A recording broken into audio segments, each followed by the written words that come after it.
राधे राधे मेरे प्यारे भाइयों बहनों माताओं व बंधुओं, संस्कार की बातें चैनल में आपका स्वागत है।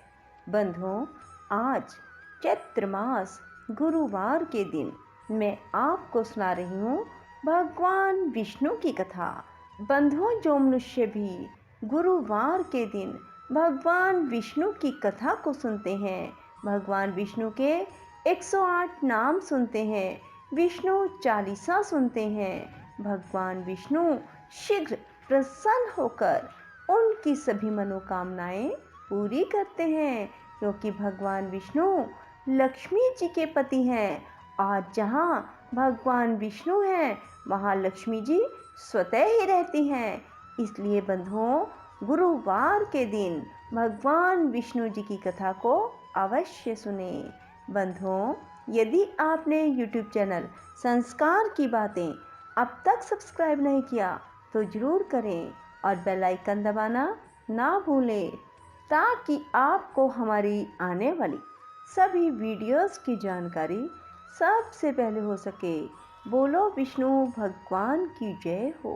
भीष्म जी ने पूछा, विप्रवर, मनुष्य को भी देवत्व, सुख, राज्य, धन, यश, विजय, भोग, आरोग्य, आयु, विद्या, लक्ष्मी, पुत्र, बंधु वर्ग एवं सब प्रकार के मंगल की प्राप्ति कैसे हो सकती है, यह बताने की कृपा करें।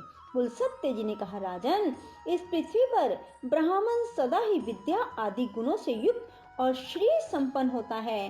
तीनों लोकों और प्रत्येक युग में ब्राह्मण देवता नित्य पवित्र माने गए हैं। ब्राह्मण देवताओं का भी देवता है।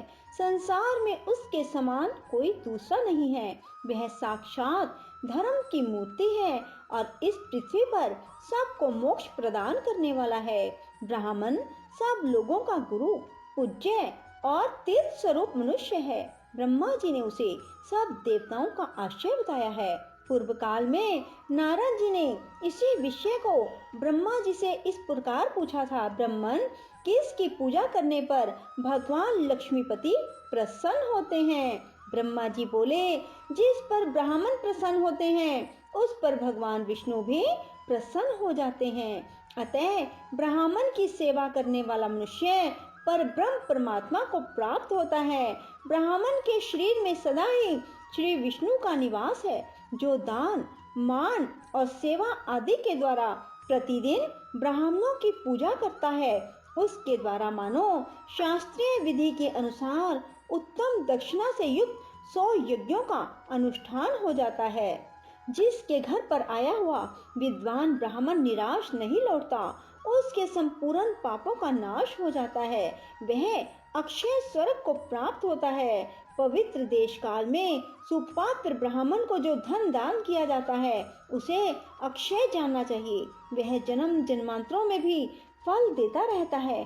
ब्राह्मणों की पूजा करने वाला मनुष्य कभी दरिद्र, दुखी और रोगी नहीं होता।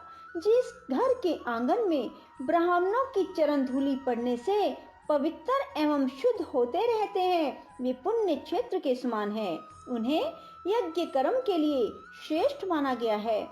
पूर्व काल में ब्रह्मा जी के मुख से पहले ब्राह्मण का प्रादुर्भाव हुआ, फिर उसी मुख से जगत की सृष्टि और पालन के हेतुभूत वेद प्रकट हुए।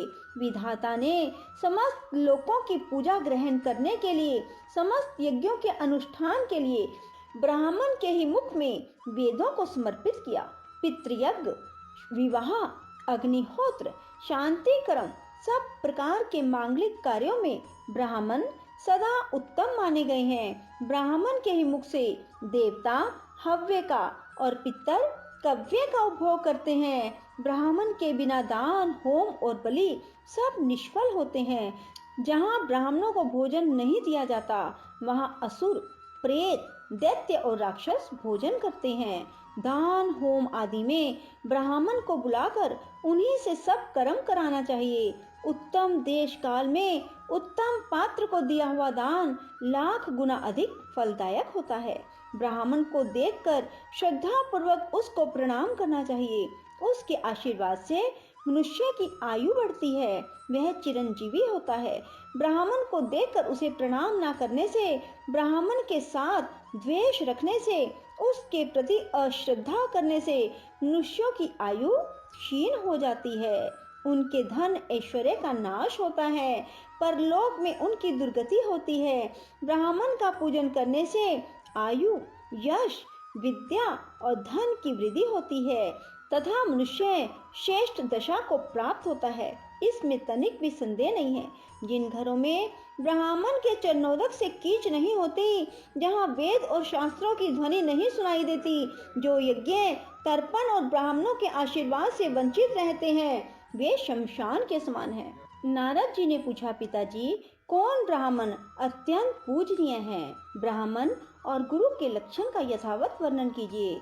ब्रह्मा जी ने कहा, वत्स, श्रोत्रिय और सदाचारी ब्राह्मण की नित्य पूजा करनी चाहिए। जो उत्तम व्रत का पालन करने वाला और पापों से मुक्त है, वह मनुष्य तीर्थ स्वरूप है। उत्तम श्रोत्रिय कुल में उत्पन्न होकर भी जो वैदिक कर्मों का अनुष्ठान नहीं करता, वह पूजित नहीं होता।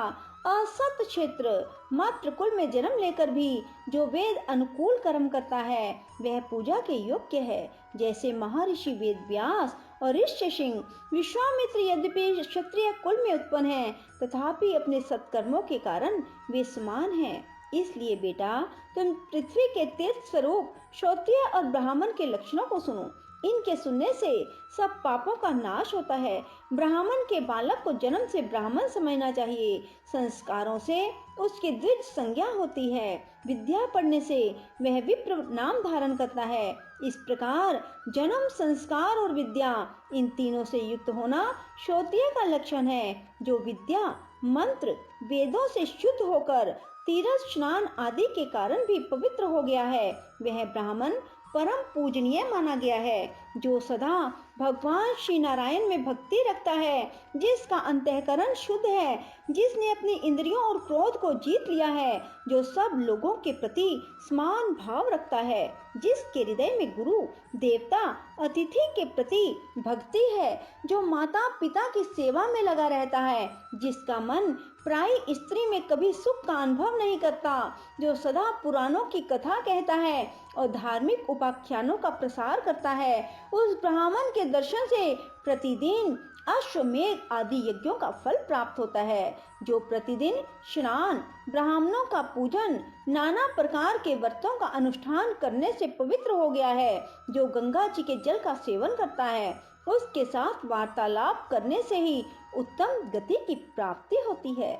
जो शत्रु और मित्र दोनों के प्रति दया भाव रखता है, सब लोगों के साथ समता का बर्ताव करता है, दूसरे का धन जंगल में पड़ा हुआ तिनका भी नहीं चुराता, काम और क्रोध आदि दोषों से मुक्त है, जो इंद्रियों के वश में नहीं होता, यजुर्वेद में वर्णित चतुर्वेदमयी शुद्ध 24 अक्षरों से युक्त त्रिपदा गायत्री का प्रतिदिन जप करता है, उसके भेदों को जानता है, वह ब्रह्म पद को प्राप्त होता है। पिताजी, गायत्री का क्या लक्षण है? उसके प्रत्येक अक्षर में कौन सा गुण है? उसकी कुक्षी, चरण, गोत्र का क्या निर्णय है? इस बात को स्पष्ट रूप से बताइए।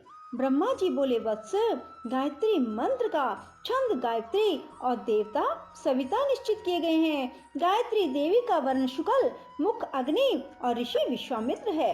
ब्रह्मा जी उनके मस्तक स्थानीय है, उनकी शिखा रुद्र और हृदय श्री विष्णु है। उनका उपनयन क्रम में विनियोग होता है। गायत्री देवी सांख्यायन गोत्र में उत्पन्न हुई है। तीनों लोक उनके 3 चरण हैं। पृथ्वी उनके उदर में स्थित है। पैर से लेकर मस्तक तक शरीर के 24 स्थानों में गायत्री के 24 अक्षरों का न्यास करके द्विज ब्रह्मलोक को प्राप्त होता है। प्रत्येक अक्षर के देवता का ज्ञान प्राप्त करने से विष्णु का सायुज्य मिलता है। अब मैं गायत्री का दूसरा निश्चित लक्षण बताता हूँ। वह 18 अक्षरों का यजुर मंत्र है। अग्नि शब्द से उसका आरंभ होता है, स्वाहा से हकार पर उसकी समाप्ति। जल में खड़ा होकर इस मंत्र का 100 बार जप करना चाहिए। इससे करोड़ों पातक और उपपातक नष्ट हो जाते हैं।